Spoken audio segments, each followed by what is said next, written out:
Magandang gabi, ako si Rosan Piñaverde. Bago po mag-share ng devotion, ay nais ko lamang muna itanong kung naranasan niyo na ba yung dumating sa point ng buhay niyo na dati kayo mayaman at ngayon parang yung lahat ng nakakamtan niyo dati ay hindi niyo na makuha. Okay, bago ko siya i-share, nais ko muna mag-pray.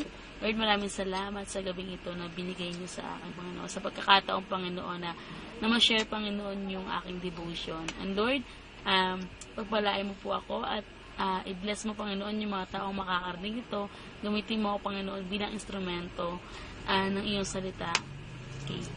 Ito yung share ko sa aking devotion ay ang sinasabi ko doon sa tanong ko nga sa inyo kanina ay si Job. Si Job na kung saan naranasan niya yung maging mayaman at naging mahirap. At lahat, hindi lang basta hirap, kundi talagang as in hirap na hirap, talagang yung dinanas niya is hindi mo talaga matitake, hindi mo kayang, parang hindi mo kakayanin pag nangyari sa buhay mo. Pero may sinabi dun sa verse sa Job 1:22, sinabi dun na sa kabila ng mga pangyayaring ito, hindi niya sinisi ang Diyos. Kaya't hindi siya nagkasala laban sa kanya.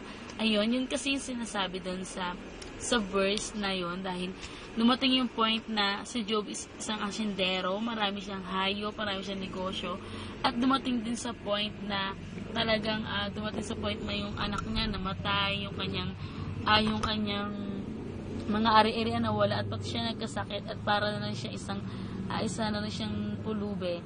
Pero sa kabila ng lahat, bandang huli, hindi niya pa rin sinisi si Lord.